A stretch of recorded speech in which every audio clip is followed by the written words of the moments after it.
esa palabra me va a costar. Estrategia misionera de Dios, en Hechos capítulo 13. Hechos capítulo 13. Si no tienes Biblias, pues tienes Biblias ahí en los asientos. Y si no quieres buscar los versículos ahí, pues ponemos los versículos en la pantalla. Vamos a hacerlo como siempre porque tenemos un montón de versículos para leer. Como sabéis, me encanta la lectura bíblica, especialmente en los mensajes. Entonces vamos a leer todo el capítulo. 52 versículos. Eso fue la reacción que estaba esperando. Muy bien. Hechos capítulo 3. Vamos a leer versículos 1 a 52. Yo voy a empezar con el versículo 1 y luego vamos aquí con Grace. Y cada uno que quiere leer puede leer, ¿vale? Un versículo cada uno hasta que terminamos con el capítulo 13 de Hechos. Versículo 1 dice: Había entonces en la iglesia que estaba en Antioquía profetas y maestros, Bernabé, Simón, el que se llamaba Níger, Lucio de Cirene, ese nombre, Manaén, el que se había criado junto con Herodes el tetrarca y Saulo. Ministrando estos al Señor y ayunando, dijo el Espíritu Santo: apartadme a Bernabé y a Saulo para la obra a que los he llamado. Entonces, habiendo ayunado y orado, les impusieron las manos y los despidieron. Ellos entonces, enviados por el Espíritu Santo, descendieron a Seleucia y de allí navegaron a Chipre. Y llegados a Salamina, anunciaban la palabra de Dios en las sinagogas de los judíos. Tenían también a Juan de ayudante. Habiendo atravesado toda la isla hasta Pafos, hallaron a cierto mago, falso profeta judío, llamado Jesús. Estaba con el procónsul Sergio Paulo, varón prudente. Este, llamando a Bernabé y a Saulo, deseaba oír la palabra de Dios. Pero lo resistía el más mago, pues así se traduce su nombre, procurando apartar de la fe al procónsul. Vale. Entonces, Saulo, que también es Pablo, lleno del Espíritu Santo, fijando en él los ojos, dijo: oh lleno de todo engaño y de toda maldad, hijo del diablo, enemigo de toda justicia, ¿no cesarás de trastornar los caminos rectos del Señor? Ahora pues, he aquí la mano del Señor está contra ti, y serás ciego, y no verás el sol por algún tiempo. Inmediatamente cayeron sobre él oscuridad y tinieblas, y andando alrededor buscaba quien le condujese a mano. Entonces el procónsul, viendo lo que había sucedido, creyó, maravillado de la doctrina del Señor. Habiendo zarpado de Pafos, Pablo y sus compañeros arribaron a Perge de Pamfilia, pero Juan, apartándose de ellos, volvió a Jerusalén. Ellos, pasando de Perge, llegaron a Antioquía de Pisidia y entraron en la sinagoga un día de reposo y se sentaron. Y después de la lectura de la ley y de los profetas, los principales de la sinagoga mandaron a decirles: varones hermanos, si tenéis alguna palabra de exhortación para el pueblo, hablad. Entonces Pablo, levantándose, hecha señal de silencio con la mano, dijo: varones israelitas, y los que teméis a Dios, oíd. El Dios de este pueblo de Israel escogió a nuestros padres y enalteció al pueblo, siendo ellos extranjeros en tierra de Egipto, y con brazo levantado los sacó de ellos. Y por un tiempo, como de 40 años, los soportó en el desierto. Y habiendo destruido 7 naciones en la tierra de Canaán, les dio en herencia su territorio. Después, como de 450 años, les dio jueces para el profeta Samuel. Luego pidieron rey, y Dios les dio a Saúl, hijo de Cis, varón de la tribu de Benjamín, por 40 años. Tirado este, les levantó por rey a David, a quien dio también testimonio diciendo: he hallado a David, hijo de Isaí, varón conforme a mi corazón, quien hará todo lo que yo quiero. De la descendencia de este y conforme a la promesa, Dios levantó a Jesús por Salvador a Israel. Antes de su venida, predicó Juan el bautismo de arrepentimiento a todo el pueblo de Israel. Mas cuando Juan terminaba su carrera, dijo: ¿Quién pensáis que soy? ¿No soy yo el que más?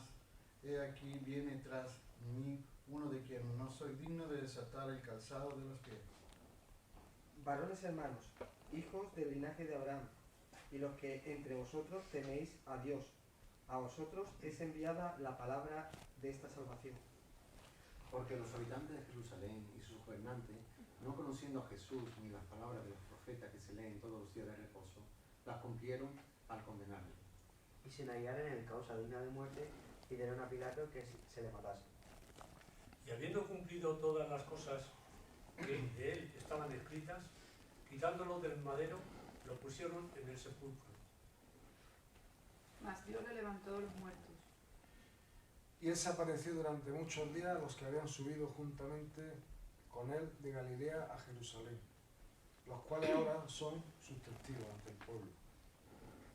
Y nosotros también os anunciamos el evangelio de aquella promesa hecha a nuestros padres, la cual Dios ha cumplido a los hijos de ellos, a nosotros, resucitando a Jesús, como está escrito también en el Salmo 2: Mi hijo eres tú, yo te he engendrado hoy.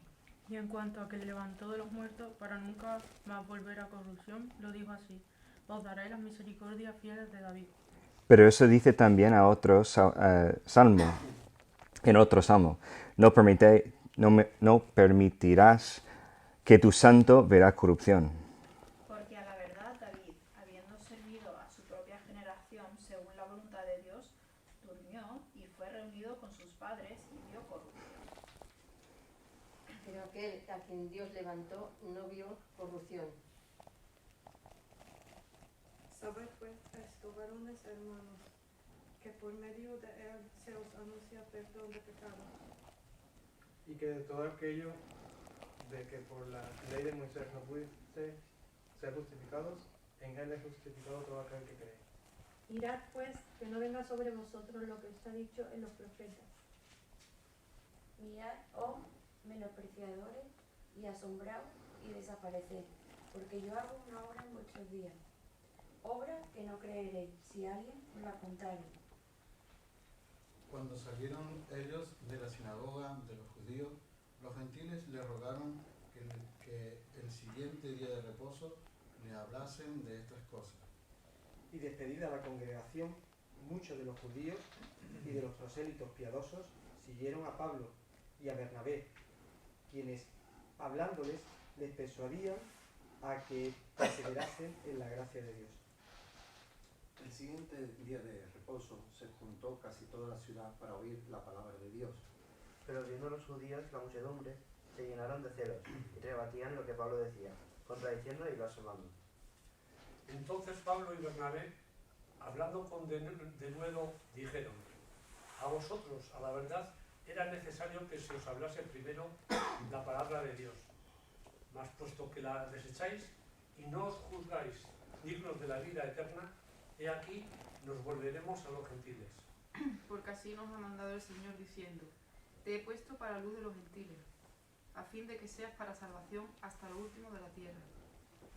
Los gentiles, oyendo esto, se regocijaban y glorificaban las palabras del Señor, y creyeron todos los que estaban ordenados para la vida eterna. y la palabra del Señor se difundía por toda aquella provincia. Pero los judíos instigaron a mujeres piadosas y distinguidas y a los principales de la ciudad, y levantaron persecución contra Pablo y Bernabé, y los expulsaron de sus límites. Ellos entonces, sacudiendo contra ellos el polvo de sus pies, llegaron a Iconio. Y los discípulos estaban llenos de gozo y del Espíritu Santo. Vamos a orar. Padre, sea gracias por este día tan precioso que nos has dado. Gracias por esa lectura bíblica que hemos leído. Yo sé que ha sido muchos versículos, pero ayúdanos no solamente enfocarnos en los detalles, sino entender lo que estás diciendo generalmente en ese capítulo para que podamos aplicar esas verdades a nuestras vidas, para que salgamos de aquí cambiados. Te pido que tú puedes dejar tu Espíritu Santo obrar en nuestros corazones, para traer la convicción a los creyentes que están en pecado o los que no solamente no tienen pecado, sino que tienen que poner las pilas para entrar en tu obra, para echar la mano o poner la mano en la obra. O si hay alguien aquí que no te conoce como Salvador, que hoy sería el día en que escucha la convicción de tu Espíritu Santo sobre su vida, sobre su necesidad de salvación, y que realmente es el día que va a responder a esa convicción y poner su fe en ti y en tu Hijo Jesucristo por su salvación. Te pido esas cosas en Jesucristo. Amén. Yo sé que es muchos versículos para leer, pero yo quería tratar con ese capítulo, no con los detalles, ¿vale? Porque hay muchísimo que está pasando aquí, pero yo voy a tomar ese capítulo como un capítulo entero, ¿vale? Vamos a verlo como globalmente en ese capítulo y cómo aplica esto a nosotros mismos. ¿Alguien ha escuchado sobre una planta que se llama kudzu?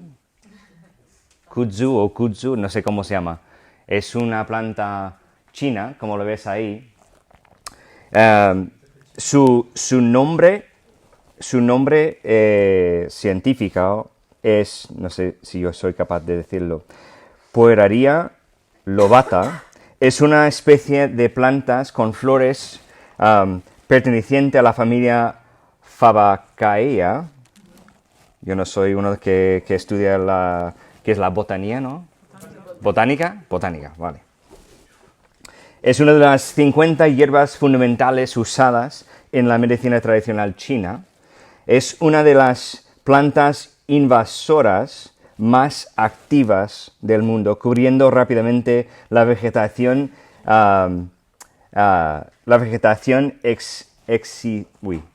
existente y matándola al impedirle la observación de la luz solar en el proceso de la fotosíntesis. Es capaz, eso es interesante, es capaz de crecer 30 centímetros en un día. 30 centímetros en un día. Está incluida en la lista de 100 de las especies exóticas invasoras más dañinas del mundo, de la Unión Internacional para la Conservación de la Naturaleza. Y como ves ahí, es capaz de matar incluso a un autobús, ¿no? Tenemos ahí en los Estados Unidos un problema gordo con esa planta, pero no solamente en los Estados Unidos, en muchos sitios en el mundo.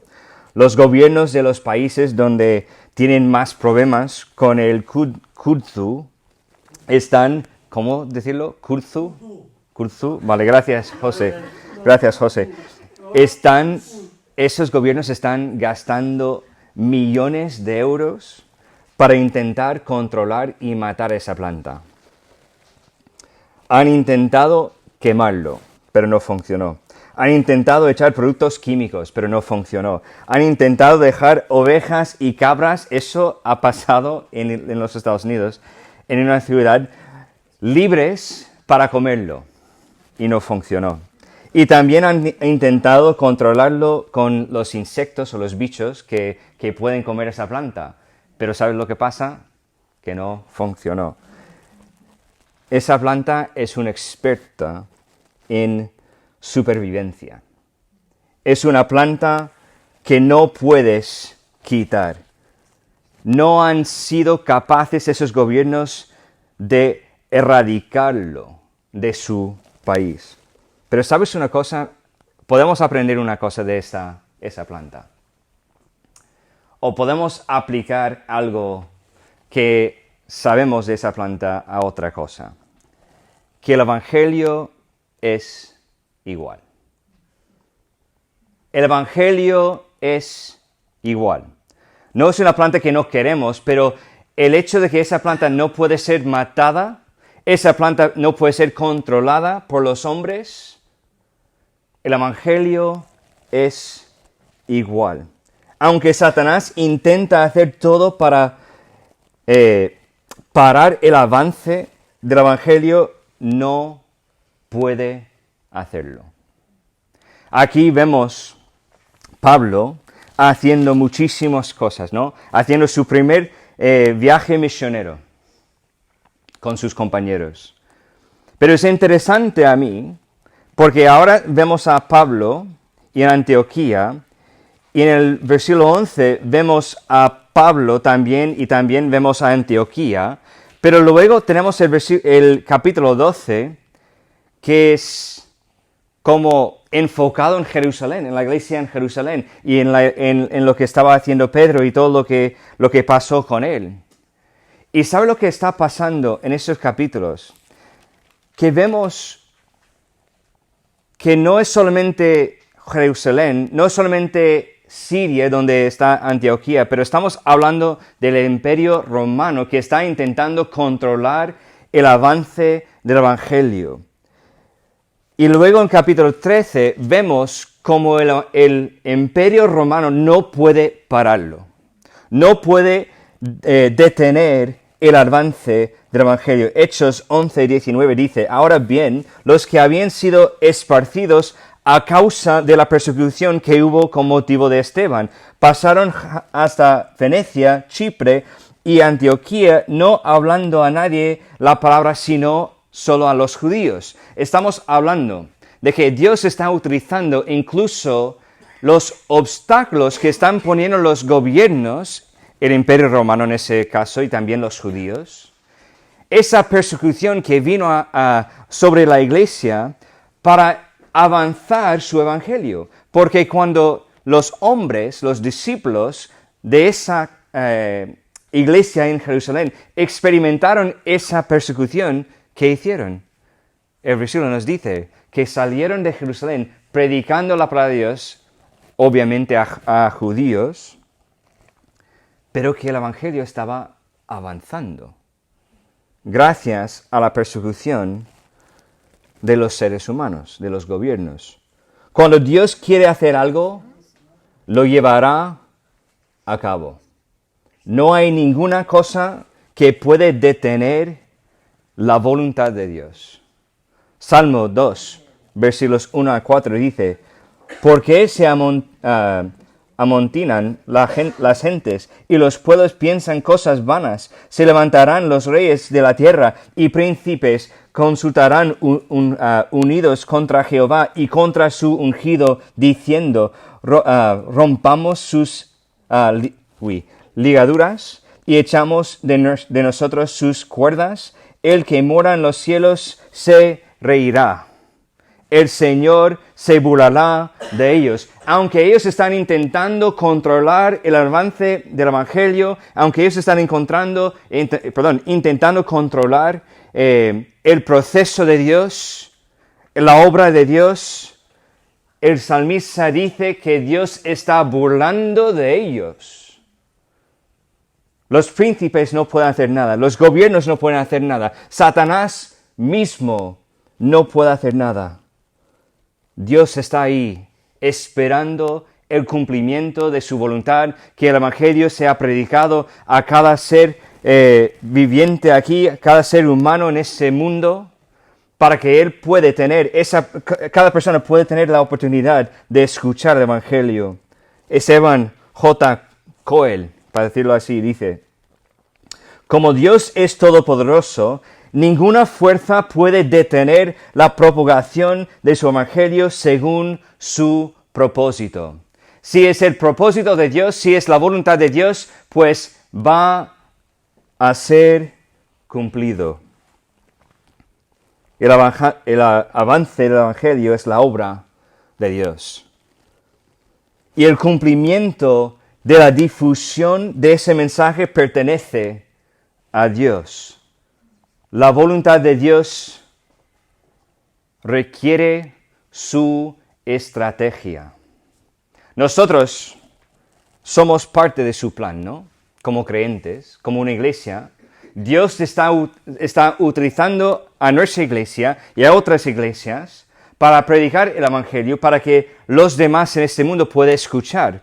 ¿Y sabe lo que pasa? Muchas veces puede ser muy fácil pensar que lo que pensamos nosotros y la forma en que nosotros queremos llevarlo es la cosa más importante. Nuestras formas, nuestras maneras de predicar el evangelio no son importantes. Lo que es importante es cómo Dios quiere hacerlo.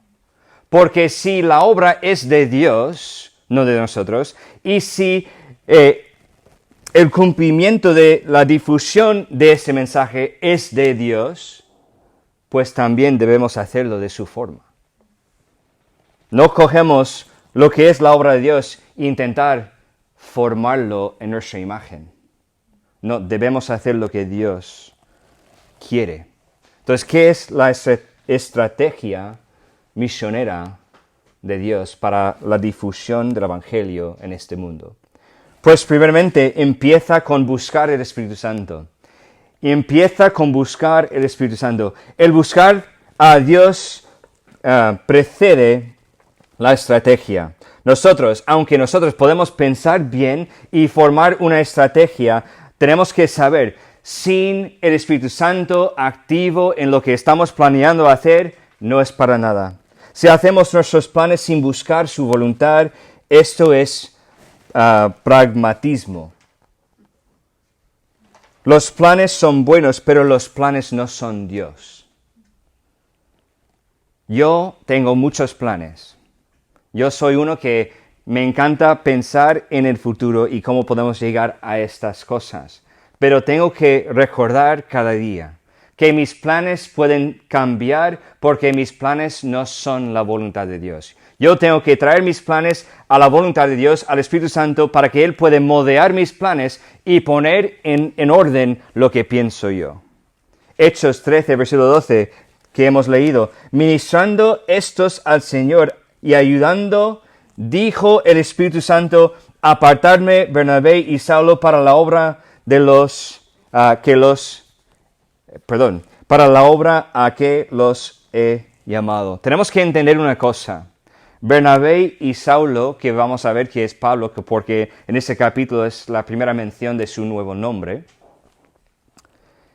es interesante porque ellos son líderes en la iglesia en Antioquía, en Siria, pero no solamente ellos, sino que había un grupo de liderazgo en esa iglesia multicultural, como hemos hablado antes, que fueron capaces de llevar a cabo el plan de Dios. Pero Dios, en su sabiduría, en su entendimiento, Él habló a través del Espíritu Santo diciendo, pues, aunque hay 5 o 6 de vosotros que sois capaces de hacer lo que quiero hacer en este mundo, apartadme Bernabé y Saulo para la obra a que los he llamado. Ellos tuvieron que pensar en lo que Dios quería, no en lo que querían ellos. Hechos 13, versículo 4 dice, ellos entonces enviados por el Espíritu Santo, descendieron a Seleucia y de ahí navegaron a Chipre. Tenemos que saber que fue Dios guiando sus pasos. ¿Entendemos esto? Ellos no decidieron ir a un sitio, sino que Dios guió a ellos a ir a un sitio. Hechos 13, versículo 9. Entonces Saulo, que también es Pablo, la primera mención, lleno del Espíritu Santo, fijando en él los ojos.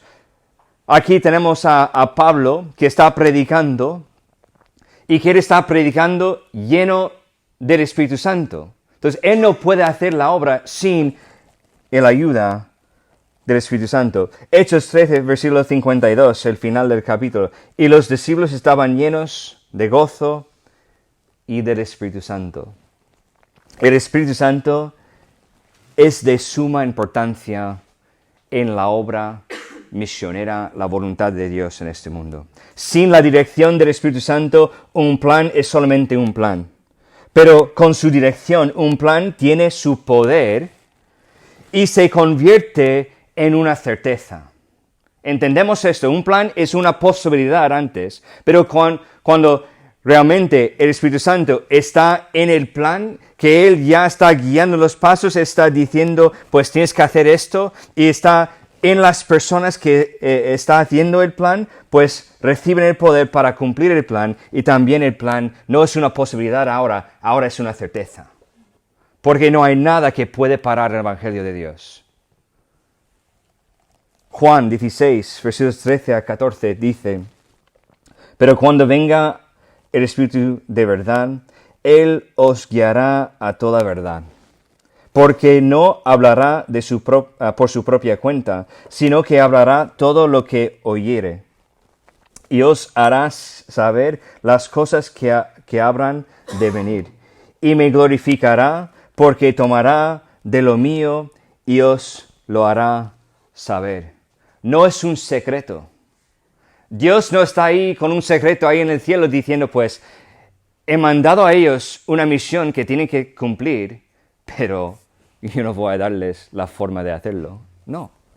Dios nos ha dado su Espíritu Santo para que podamos saber exactamente lo que Él quiere para nuestras vidas, para que nosotros podamos seguir sus pasos. Y Él lo ha hecho a través del Espíritu Santo para que podamos saber cómo llevar a cabo su plan. Hay un hombre, se llama Henry Martyn, fue un misionero en la India y en la Persia, y él dijo, el Espíritu de Cristo es el Espíritu de las misiones. Y cuanto más nos acercamos a Él, más intensamente debemos ser misioneros. No podemos sacar el Espíritu Santo fuera de la obra de Dios en este mundo, porque realmente es el corazón. Entonces, cuando estamos mirando a lo que Dios quiere para nosotros, debemos buscar primeramente el Espíritu Santo. Y luego, una cosa que vemos aquí es muy interesante. Debemos empezar con lo familiar. Debemos empezar con lo familiar. Versículo 4 de capítulo 13 dice, ellos entonces, enviados por el Espíritu Santo, que fueron enviados por el Espíritu Santo, descendieron a Seleucia y de ahí navegaron a Chipre. Y me dices, pues, Pastor Justin, ¿cómo ves que ellos empezaron con la familiar, que fueron a una isla, se llama Chipre? Era lógico ir primeramente a Chipre, porque esta isla era el hogar de Bernabé. Hechos 4, versículo 36. Entonces José, a quien los apóstoles pusieron por sobrenombre Bernabé, que traducido es hijo de consolación, levita natural de Chipre. Estamos hablando del mismo Bernabé. El Bernabé que cuando Saulo estaba ahí en la iglesia en Jerusalén y los discípulos de esa iglesia no querían recibirle porque tenían miedo de él, Bernabé cogió a Saulo y dijo, pues he escuchado su testimonio, yo sé lo que pasó con este hermano, es un hermano de verdad. Es este mismo Bernabé. Fue lógico ir a ese sitio, no solamente porque Dios puso los pasos que tuvieron que seguir ahí, sino que fue familiar para Bernabé. La Biblia está llena de ejemplos de gente que empezaron con lo familiar, con las personas que estaban a su alrededor. Juan, capítulo 1, versículo 40 a 42, dice, Andrés, hermano de Simón Pedro, era uno de los dos que habían oído a Juan y habían seguido a Jesús. Este halló primero a su hermano Simón y le dijo, hemos hallado al Mesías, que traducido es el Cristo, y le trajo a Jesús. Y mirándole Jesús dijo, tú eres Simón, hijo de Jonás, tú serás llamado Cefas, que quiere decir Pedro. Tenemos que entender una cosa. Andrés, al escuchar al Señor, ¿qué hizo él? Al escuchar a Juan, ¿qué hizo Andrés? Trajo Simón para escuchar también. Empezó con su familia.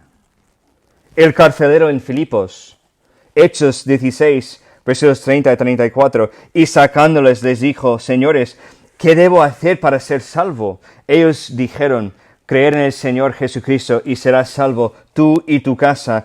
Y hablaron la palabra del Señor y a él y a todos los que estaban en su casa. Y él, tomándolos en aquella misma hora de la noche, les lavó las heridas y enseguida se bautizó él con todos los suyos. Y llevándolos a su casa, les puso la mesa y se regocijó con toda su casa de haber creído a Dios. Tenemos que entender una cosa. Es una situación extraña que vemos a Bernabé y Pablo encarcelados. ¿Por qué? Porque vinieron a Filipos predicando el Evangelio, predicaron el Evangelio a Lidia primeramente y luego a esa mujer que tiene los espíritus de adivinación. Y ella también aceptó a Jesucristo como su Salvador, un cambio radical. Por los dueños de esa chica pusieron toda la ciudad en un jaleo, ¿no? Un caos total, hasta que los líderes de esa ciudad pusieron a Pablo y Bernabé en el cárcel. Pero ¿sabes una cosa? Es el sitio donde Dios quería ponerles. ¿Por qué? Porque ese carcelero tuvo que escuchar el Evangelio, tuvo que escuchar sus oraciones, tuvo que escuchar sus canciones en la cárcel. Y luego, cuando él estaba dispuesto a escuchar, pues también llevó a Pablo y Bernabé a su casa para predicar el mensaje a su familia. Este hombre empezó con lo familiar. Y esos son solamente algunos ejemplos. Tú puedes buscar en la Biblia ejemplos de gente que empezó con familia, con compañeros, con amigos, con lo que sea. Nosotros pensamos muchas veces, pues tenemos que ir a un sitio muy lejos de nosotros, pero ¿sabes una cosa? Que Dios quiere que empezamos con lo familiar. Pero también, una cosa que me encanta y no es muy popular, debemos trabajar en equipo. Debemos trabajar en equipo. Versículo 5. Y llegados a Salamina, anunciaban la palabra de Dios en las sinagogas de los judíos. Tenían también a Juan de ayudante. Tenemos que entender una cosa. Ellos llegaron a ese sitio y estaban predicando el Evangelio. Estamos hablando de Pablo y Bernabé. Y luego tenemos esa información que también tuvieron a Juan de ayudante. Ese Juan es el Juan Marcos, el que escribió el Evangelio de Marcos más adelante. Es el primo de Bernabé, ¿vale?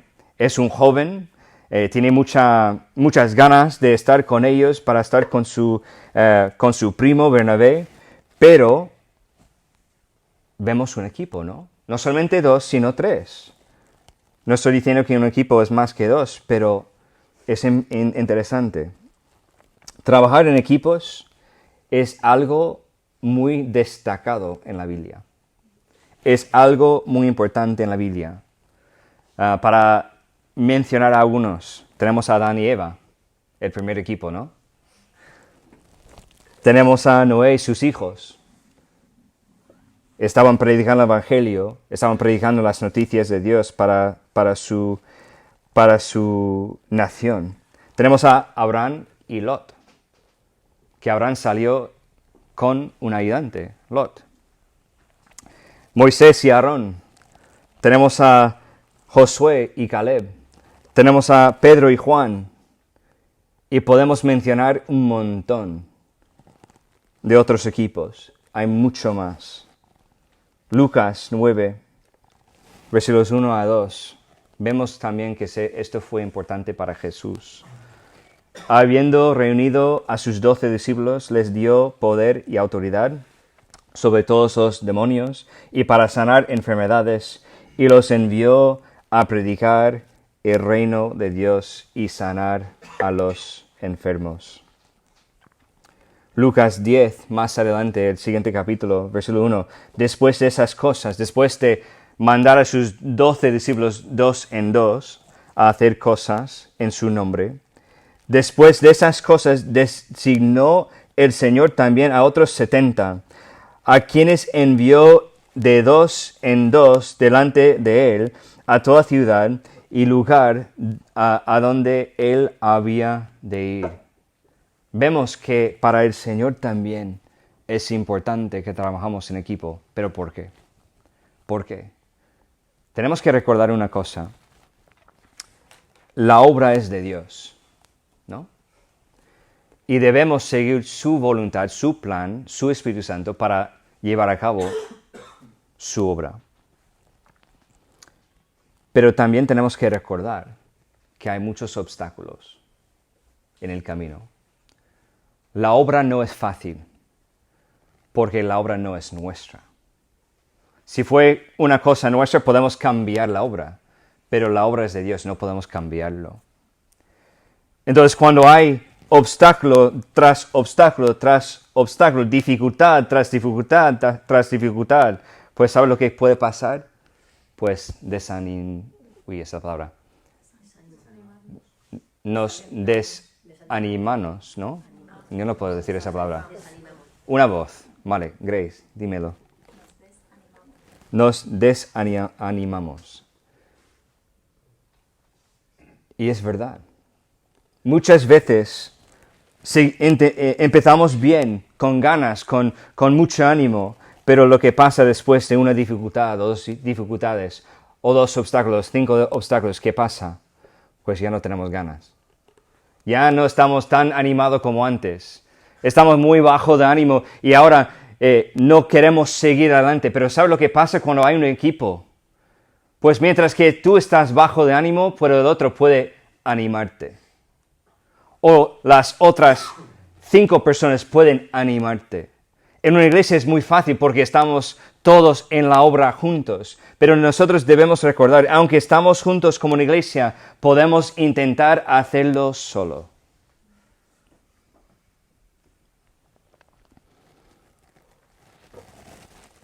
Debemos trabajar en equipo. Si quieres hablar con alguien, mejor que vas ahí para hablar con esa persona, con otra persona contigo. También esa persona puede ver cosas con más claridad que tú. Mientras que tú estás hablando, la otra persona puede estar orando, la otra persona puede estar pensando en cómo tratar con esa persona. Mejor que vayamos por lo menos 2 en 2, pero en equipo mejor. Pero ¿sabes lo que vemos aquí en ese capítulo? No solamente que debemos buscar al Espíritu Santo, no solamente que debemos empezar con lo familiar, no solamente que debemos trabajar en equipo, sino también que se requiere perseverancia. Se requiere perseverancia. Versículo 13. Habiendo zarpado de Pafos, Pablo y sus compañeros arribaron a Perge de Panfilia, pero Juan, ese Juan Marcos, que es el primo de Bernabé, que más adelante va a escribir el Evangelio de Marcos, dice, apartándose de ellos, volvió a Jerusalén. Es una forma muy fácil de ponerlo, ¿no? Lo que vemos aquí en ese versículo.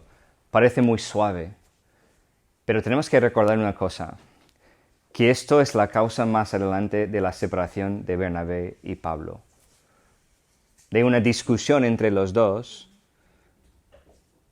está causado por ese momento. Que Juan Marcos, no quería seguir adelante con ellos, sino que él quiere volver atrás. Volver a casa. La palabra perseverar, según la RAI, dice mantenerse constante en la prosecución de lo comenzado, en una actitud o en una opinión, durar permanentemente o por largo tiempo.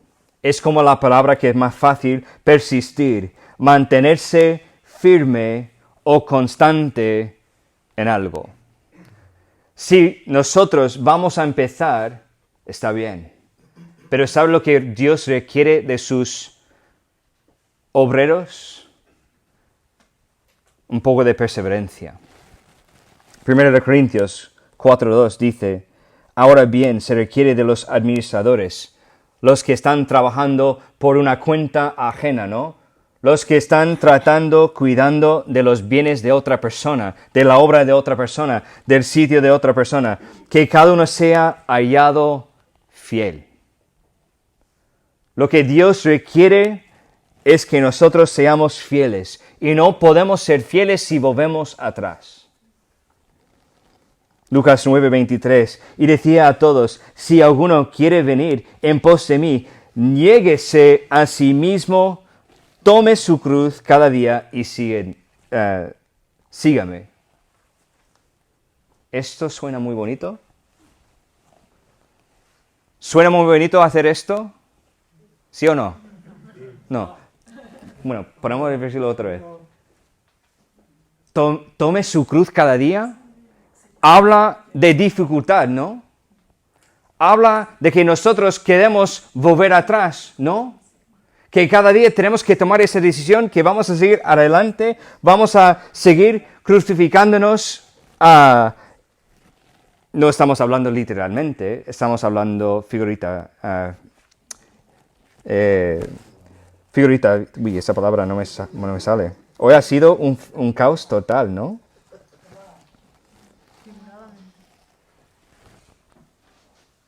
No literalmente. Vamos a dejarlo así tal cual. Pero si Dios está avisándonos que tenemos que ser fieles porque somos administradores suyos, y si Dios nos está avisando, si queremos seguir a Jesús, que hemos decidido hacerlo, los que somos creyentes, ¿no? Que debemos tomar nuestra cruz cada día, debemos negar a nosotros mismos cada día. Esto habla de que nosotros somos propensos de volver atrás, quitar la mano de la obra. Según Timoteo 2, versículos 1 a 3 dice, tú pues, hijo mío, esfuérzate. A mí me encanta esto. Esfuérzate.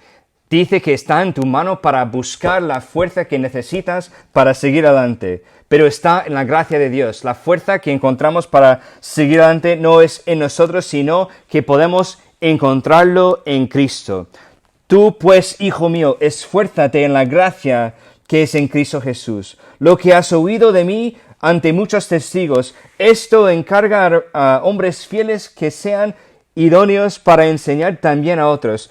Tú pues, sufre penalidades como buen soldado de Jesucristo.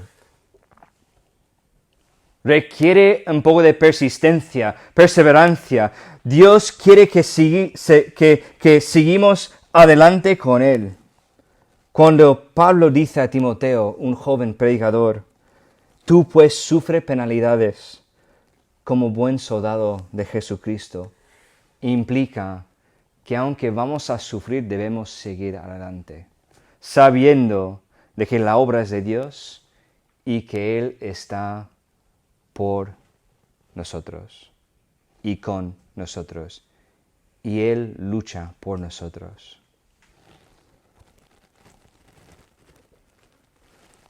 Se requiere perseverancia. Estamos casi terminados. También se trata de buscar la gente. Eso es obvio, ¿no? Se trata de buscar la gente. ¿Sabes lo que sería mi vida como de sueño, no? Construir una cabaña para mi familia en una montaña donde hay mucha nieve, donde no hay ninguna persona.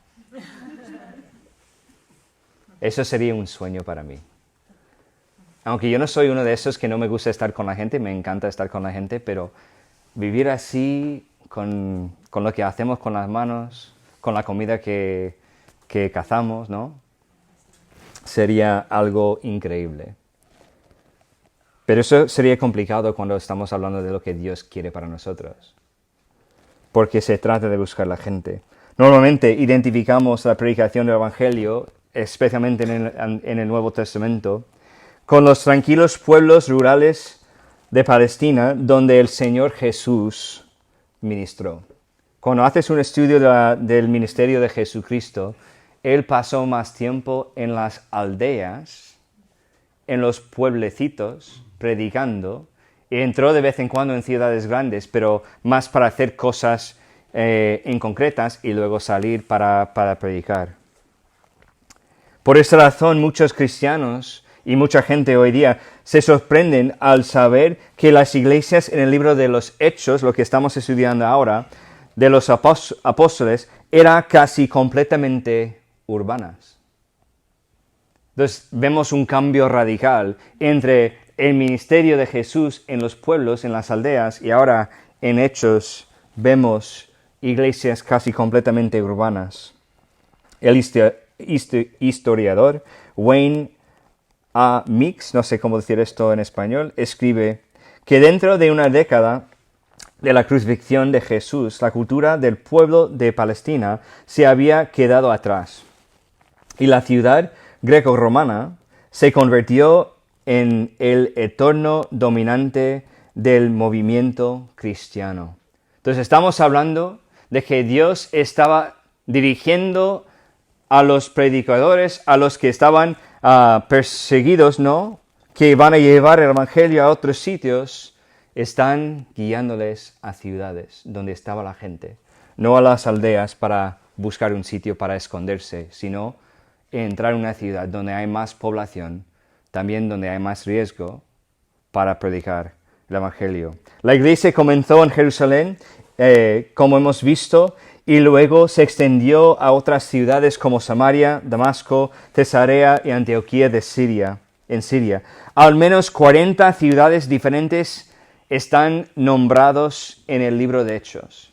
40 ciudades. Desde Antioquía de Siria, Pablo y sus compañeros llevaron el evangelio a todo el mundo conocido en aquello entonces.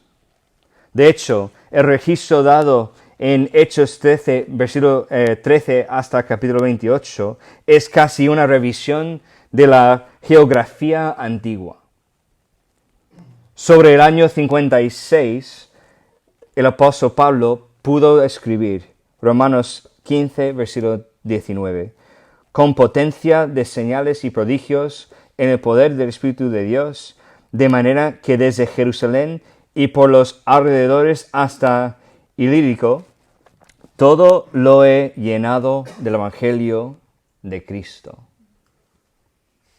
Estuvieron predicando en las ciudades más grandes para que Pablo pueda decir que todo el sitio está lleno del Evangelio de Dios.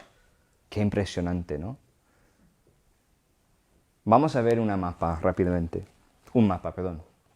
Eso es el primer viaje de Pablo, empezando aquí en Antioquía, que es en Siria, y luego salieron a esa isla, Salamina, y luego tenemos a Pafos en la isla de Chipre, luego subiendo a Perge, y luego vemos a Antioquía de Pisidia, Iconia, Derbe, todo esto, y luego él vuelve atrás en el mismo camino, más o menos. Pero cuando hacemos un estudio de esas ciudades que vemos aquí en el mapa, vemos que esas ciudades son importantes. Antioquía era una ciudad enorme en la antigüedad, que era como cruce de caminos, y había un montón de culturas. También vemos la otra Antioquía, que era más o menos un puente entre Europa y Asia. Vemos cosas importantes en cada ciudad. Entonces, esas ciudades eran importantes en la historia.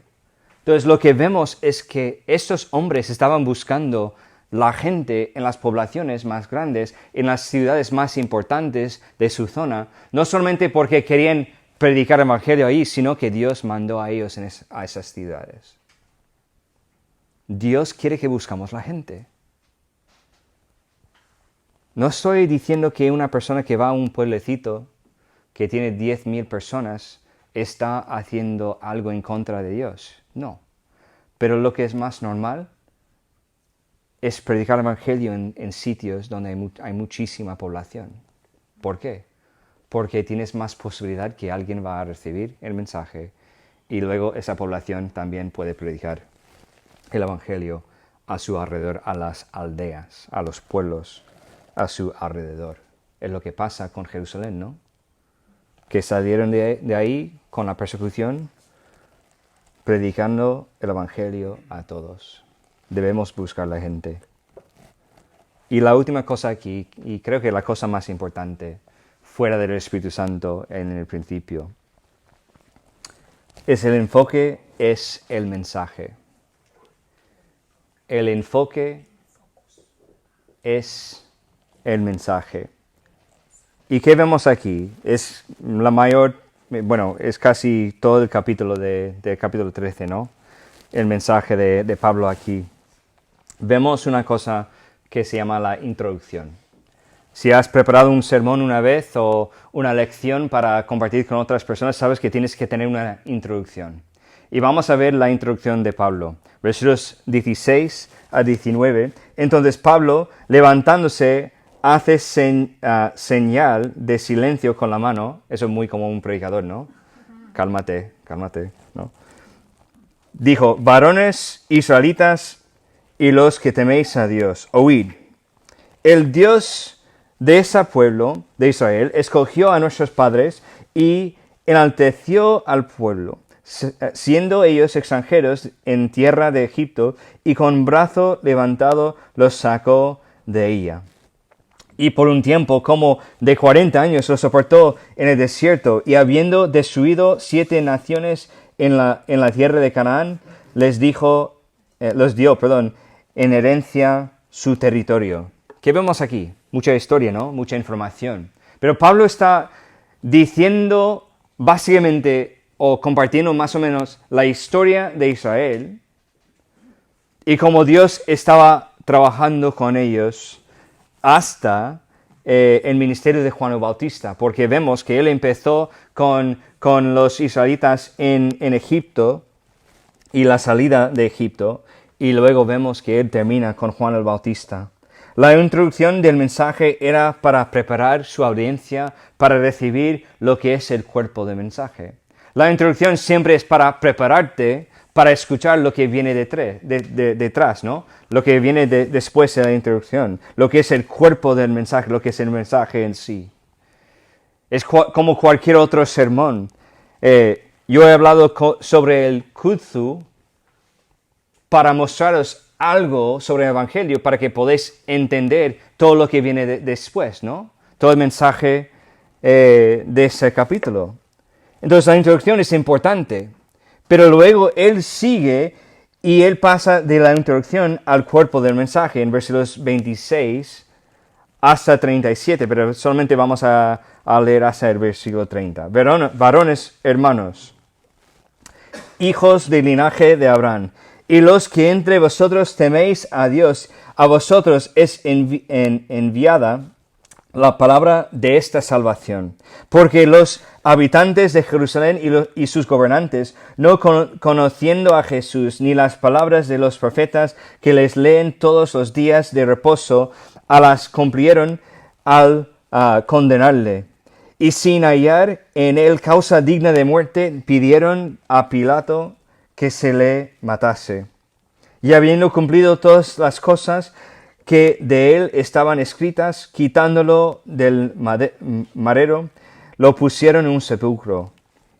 Y versículo 30, mas Dios le levantó de los muertos. ¿Qué está predicando Pablo aquí? El Evangelio. El Evangelio es la muerte, la sepultura y la resurrección de Jesucristo. Pablo está predicando el Evangelio a estos israelitas que estaban ahí y los que estaban a su alrededor para escuchar. Pablo sabía una cosa, que sus opiniones, aunque era un hombre de mucha lectura, un hombre bien educado, un hombre que ha estudiado con los mejores maestros que había en el judaísmo, él sabía que sus opiniones y sus pensamientos no valen para nada si el Evangelio de Jesucristo no ha sido predicado.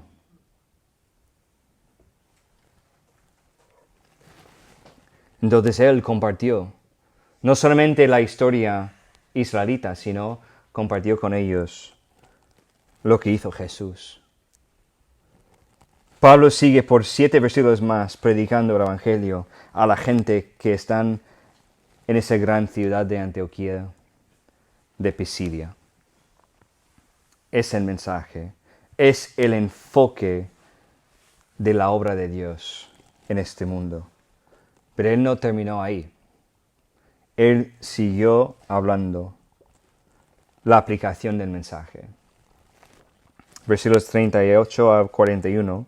Vamos a leer 38 y 39. Sabed pues esto, varones, hermanos, que por medio de él se os anuncia perdón de pecados, y que de todo aquello de que por la ley de Moisés no pudisteis ser justificados, es la aplicación aquí, en él es justificado todo aquel que cree. Él no solamente estaba anunciando la historia, él no solamente estaba anunciando lo que pasó con Jesús, el Evangelio, que él fue crucificado, fue sepultado y resucitó, no. Él no solamente estaba haciendo eso, sino que él quería aplicar esto a los oyentes, a los que estaban ahí a su alrededor, escuchando el mensaje, diciendo, pues, esto es para vosotros también. Eso es para cada uno de nosotros, que Jesús murió, que Él fue sepultado y resucitó para que tú puedas tener el perdón del pecado. Porque dice que no hay ninguna cosa en la ley de Moisés que puede justificarnos, pero todos nosotros podemos ser justificados en el sacrificio de Jesucristo. La aplicación. Pablo sabía, sin la aplicación, pues la gente que estaban ahí escuchando probablemente no van a llegar a tomar una decisión. Y eso es confiar en Jesús. Y el resultado de todo ese mensaje es que los que estaban ahí querían escuchar más. Invitaron a Pablo a volver el siguiente sábado para predicar otra vez esas cosas a ellos. Pero sabes una cosa, que había también otros que estaban ahí, que escucharon de esas cosas, lo que estaba pasando, y con envidia en sus corazones querían parar este momento, ¿no? ¿Y qué pasó? Pues sacaron a Pablo y Bernabé y sus compañeros de la ciudad, y Pablo y Bernabé, ¿sabe lo que pasa? A mí me encanta esto. Si la ciudad no estaba preparada para recibir el mensaje, pues ellos querían ir donde Dios ya ha preparado los corazones, ¿no? Quitaron el polvo de sus sandalias y siguieron adelante. No querían demorar mucho tiempo ahí porque Dios tenía un plan para ellos, para seguir adelante y para entrar en otra ciudad para predicar el evangelio a otras personas. Pero otra cosa, otra vez podemos decir esto. Aunque los judíos, los líderes de los judíos en esa ciudad, intentaron parar el evangelio, no pudieron. Porque la obra es de Dios. El evangelio no puede ser parado. No puede ser detenido. ¿Sí? Porque es de Dios. Es sobrenatural. No es algo de los seres humanos, es algo de Dios. Entonces, si esa persona no quiere recibir, pues hay otra persona que sí. No estoy diciendo que no volvemos atrás para predicar ese evangelio otra vez a esa persona o compartirlo, sino que no vamos a estar ahí diciendo, pues, no puedo seguir adelante y compartirlo con otra persona hasta que esa persona lo recibe. No. Puede ser que nunca va a recibirlo. Entonces tú quedas ahí estancado porque esa persona no quiere recibirlo, cuando hay más personas que Dios tiene en tu camino que sí quiere escuchar.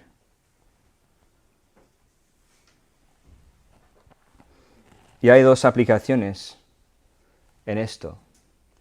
Si tú estás aquí y no conoces a Jesús como tu Salvador, primeramente, el evangelio te va a llegar. Esto es una promesa de Dios. Si tú realmente estás buscando a Dios, Dios va a hacer todo para traerte el evangelio. Pero si no quieres recibirlo, el evangelio sigue adelante. No estoy diciendo que no vas a tener otra oportunidad, puede ser. y has escuchado, tú puedes aceptar a Jesucristo como tu Salvador en cualquier momento, eso es verdad. No tienes que tener otra persona ahí a tu lado para recibir. Pero quiero decir una cosa. Puede ser que llegas a un momento en que rechazas por la última vez.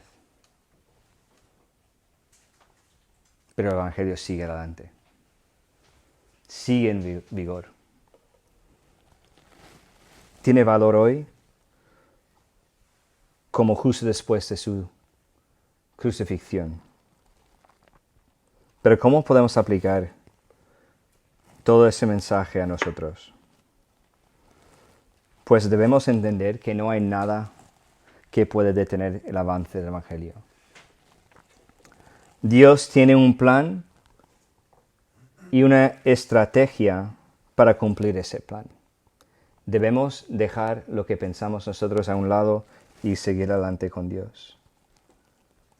El Espíritu Santo es la clave de su plan.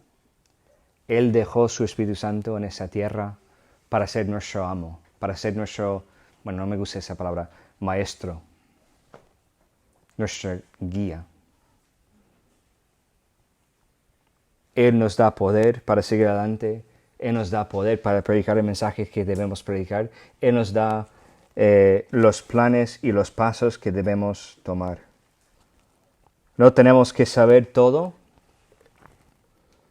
o ir a un lugar que es ajeno a nosotros. Debemos empezar con lo familiar. He escuchado esto, no quiero compartir el Evangelio con mis compañeros porque no sé todo. Yo soy un pastor, llevo, ¿cuántos años con el Señor ya? Estamos hablando de 29 años con el Señor. La dedicación de mi vida es predicar y estudiar la palabra de Dios. Pero ¿sabes una cosa? Yo no sé todo tampoco.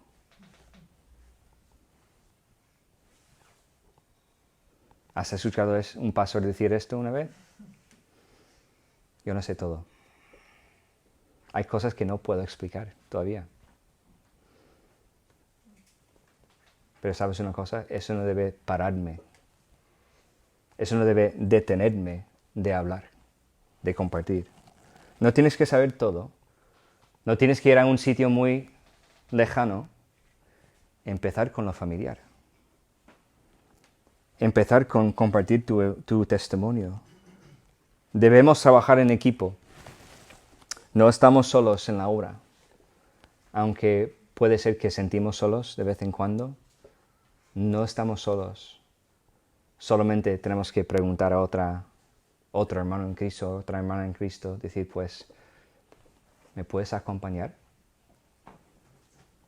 ¿Puedes ir conmigo para hablar con esa persona? Puede ser que ese hermano o hermana en Cristo sabe más que tú. O está más avanzado en su crecimiento, en su santificación. No sé, pero debemos trabajar juntos. El camino será duro. Bendiciones, ¿no? El camino será duro y complicado,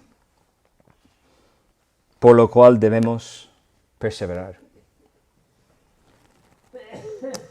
La predicación del Evangelio se trata de compartir Cristo con otras personas. Debemos buscar la gente. No buscar una forma de esconderte y pensar que solamente a ver tu vida eso va a ser suficiente. Aunque esto habla de Cristo en tu vida, ¿no? Pero debemos buscarles para hablar con ellos. Y la última cosa, no estamos buscando a la gente para compartir qué pensamos sobre la política, aunque tú puedes hablar de la política si quieres, no pasa nada. Pero el mensaje que predicamos es Cristo crucificado, resucitado y glorificado para el perdón de pecados. No hay otra cosa que podemos compartir con ellos que es más importante que esto. No hay. No hay otro mensaje, otra opinión, otra cosa en nuestras vidas que es tan importante que debemos compartir. Si tú estás aquí y eres creyente, Dios ya te ha puesto en su obra. No tienes opción. Es como hemos visto en Hechos capítulo 1. Yo voy a leerlo, no lo tengo puesto ahí. Pero dice que, pero recibiréis poder cuando haya venido sobre vosotros el Espíritu Santo. Y me seréis testigos en Jerusalén, en toda Judea, en Samaria y hasta lo último de la tierra. Eso no habla de una opción. Si eres creyente, ya eres un predicador del mensaje del Evangelio. Tú eres un testigo. ¿Por qué? Porque Dios ha cambiado tu vida, ha cambiado tu corazón, te ha dado la salvación y el perdón de pecado. Y ahora, tu hogar no es esa tierra, tu hogar es el cielo. Solamente estamos pasando un rato aquí y luego vamos a ir al cielo con Dios para estar con Él. Pero ya somos obreros, ya somos predicadores del Evangelio. ¿Cómo estás? En esa obra misionera que Dios nos ha dado, ¿qué estás haciendo? ¿Estás realmente descansando en el Espíritu Santo? ¿Realmente estás haciendo todo lo que hemos hablado? ¿O estás estancado? ¿Estancado? Estancado. Estás parado donde empezaste. Con miedo que van a burlar de ti. ¿Sabes una cosa? Que van a burlar de ti. Es una certeza. Pero Jesús nos ha dicho esto. Si han burlado de Él, pues van a burlar de nosotros. ¿Por qué? Porque somos de Él. Ten ánimo. Esfuérzate. Seguir adelante. Porque es lo que Dios quiere para ti. Y si tú estás aquí como un incrédulo, aunque crees en Dios, pero no has confiado en Jesús como tu Salvador, quiero decirte una cosa, o dos cosas. Primeramente, Dios va a hacer que el Evangelio llegue a ti. Y si tú estás aquí, ya lo ha hecho. Ya lo ha hecho. Ya has escuchado el Evangelio, ya sabes quién es Jesús y qué hizo por ti. Pero ¿sabes lo que pasa? No es una obligación. La salvación no es una obligación. Es una decisión que tomas. Dios, como he dicho el domingo pasado por la noche, Dios te ofrece un regalo perfecto, el regalo mejor que hay en el mundo.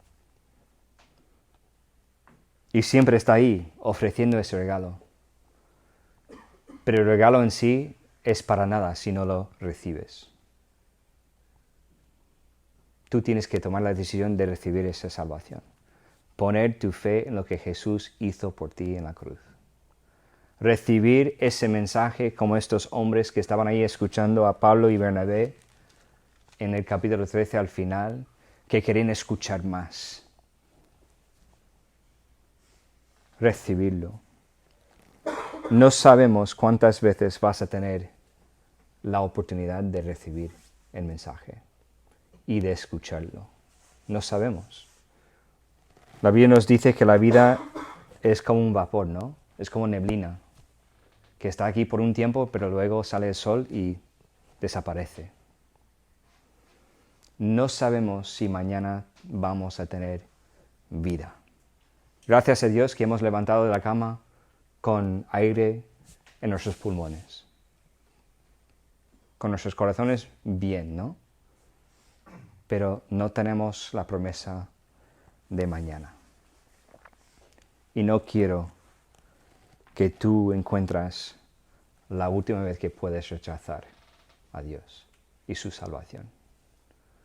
Yo no sé dónde estás, en ese proceso, donde estás en ese camino de la vida, pero yo sé que Dios quiere algo de ti hoy. Entonces yo voy a dejar un momento para que podamos reflexionar sobre lo que hemos escuchado. Si quieres, mejor que cerramos los ojos. Nadie está mirando, tampoco yo voy a estar mirando, pero vamos a tomar algunos momentos para reflexionar sobre el Espíritu Santo.